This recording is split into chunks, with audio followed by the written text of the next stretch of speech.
তুমি এটা আমার সাথে কেমনে করলা? তুমি বলো তোমার জন্য আমি কি করি নাই তন্নি? তুমি আমার সাথে এমনে কেন চিট করলা? সিরিয়াসলি আইফোন আমি তোমারে গিফট করবো বলছিলাম, তুমি এত চিপ কেমনে হয়ে গেলা? তুমি বিশ্বাস করো তোমার উপর না আমার হেড চলে আসতেছে। কারে ভালোবাসতাম আমি? হ্যালো,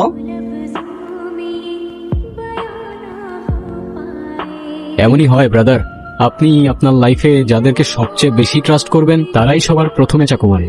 মানে? আমার লাইফের স্টোরিটা শুনলে হয়তো বুঝতে পারবেন। ভাই আমার আপনার স্টোরি শোনার কোনো ইচ্ছা নাই। আমি জানি আপনার এই ফিলিংটা।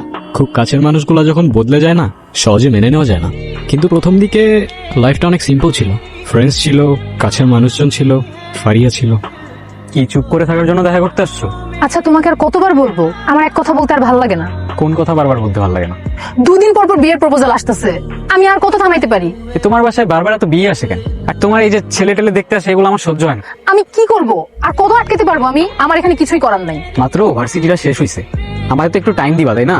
আর এমন না বসে আছি, প্যাশন যা ছিল সব বাদ দিয়ে রাস্তায় রাস্তায় ঘুরতেছি, জব খুঁজতেছি। আর কি চাও? পারলে ভালো একটা জব ম্যানেজ করো, আর না হলে এই রিলেশনশিপ ভাঙতে একটু টাইম লাগবে না।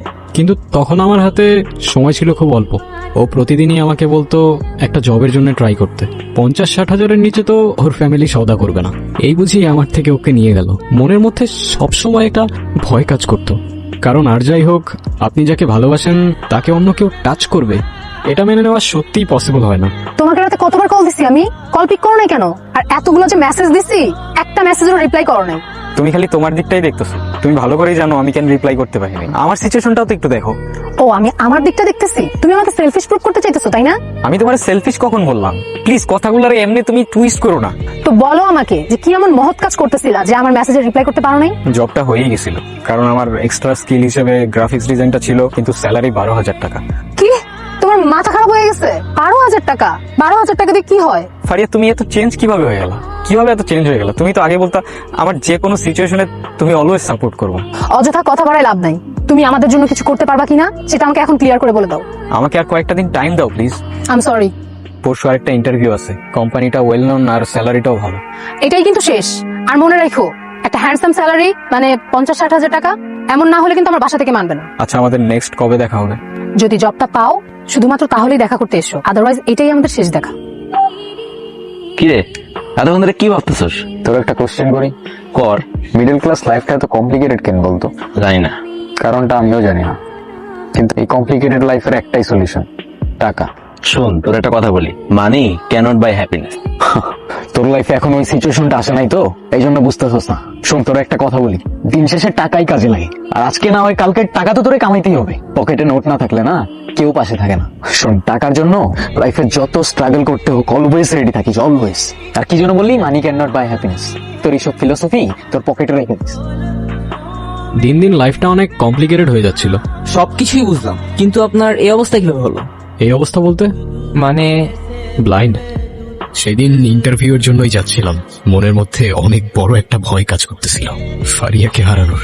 প্রচুর কনফিউজ ছিলাম, বারবার সবকিছু গুগল থেকে রিক্যাপ করতেছিলাম, কিন্তু হঠাৎ নতুন করে ড্রামা করতেছো না? ব্লাইন্ড তুমি? অ্যাক্সিডেন্ট হয়েছে তোমার? ফ্রেন্ডের সাথে ট্যুর মেরে আসবা আর সেটা লুকানোর জন্য এখন তুমি নতুন করে ড্রামা ক্রিয়েট করতেছো। আমি কখনো ইমাজিনও করি নাই আমার এই সিচুয়েশনটা তোমাকে এইভাবে এক্সপ্লেইন করতে হবে। কি সিচুয়েশন? দেখি তোমার কি সিচুয়েশন দেখি। আমার গ্লাসটা দাও প্লিজ, আমার এই দুনিয়ার আলো আর সহ্য হয় না। এরপর থেকে সবকিছু চেঞ্জ হতে শুরু করলো, সিচুয়েশনস আর সাথে মানুষগুলো। আপনার স্টোরিতে আমি কনফিউজড হয়ে যাচ্ছি। বাই দ্য ওয়ে, তারপর কি হলো? তার কিছুদিন পর ফারিয়া দেখা করতে আসে। কি অবস্থা, কেমন আছো? তুমি বুঝলা কিভাবে আমি আসছি? তুমি আমাকে ইজিলি ভুলে যাইতে পারো, আমি পারি না। ভুললে এখানে তোমার সাথে দেখা করতে আসতাম না। আচ্ছা তুমি একটু থাকো, আমি একটু ওই সামনে শপিং মলে যাবো, বুঝছো? আমার একটা আইলাইনার কিনতে হবে। এইখানে শপিং মল কবে থেকে? হ্যাঁ এই তো নতুন দিছে কিছুদিন আগে। আমি যাই?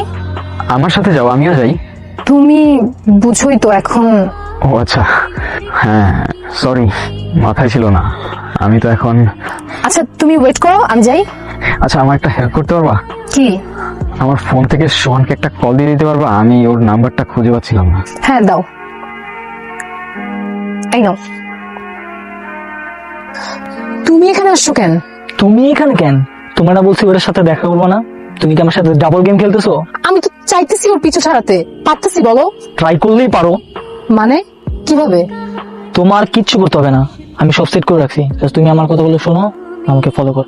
আচ্ছা ওয়েট, চলো। কোথায়? আরে অনেক বাজে, আর তোমাকে কিছু কথাও বলার ছিল ইম্পর্টেন্ট। চলো। আচ্ছা, তুমি নাকি ইম্পর্টেন্ট কথা বলবা বলছিলা, বলো না কি বলবা। ফারিয়া, ফারিয়া,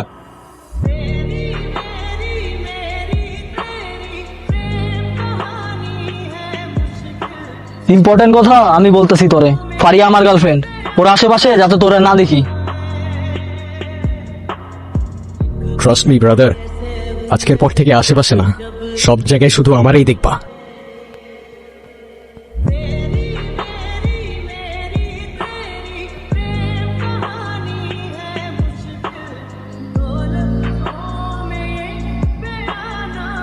ফারিয়া, আমি জানি তুমি এখানেই আসো। তুমি আমারে ভুলে গেলেও আমি তোমার স্মেল ভুলতে পারি নাই। বিশ্বাসঘাতকতা অলওয়েজ তাদের থেকেই আসে যাদের তুমি সবচেয়ে বেশি ট্রাস্ট করো। একটা সময় তুমিই বলতা লাইফের যে কোনো মোমেন্টে তুমি পাশে থাকবা, বাট ট্রাস্ট মি, আজকের পর থেকে তোমরা কেউ আমারে ভুলতে পারবা না।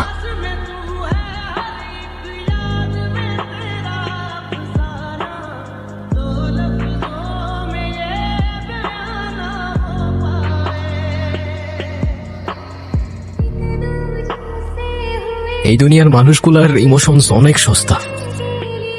অন্ধ আমি, বন্ধ চোখে আমি দেখাই রাস্তা। বস্তা পচা ক্যারেক্টারগুলো আমারে বারবার দেয় রিমাইন্ড, আমার চোখে অন্ধকার, তাই আমি ব্লাইন্ড।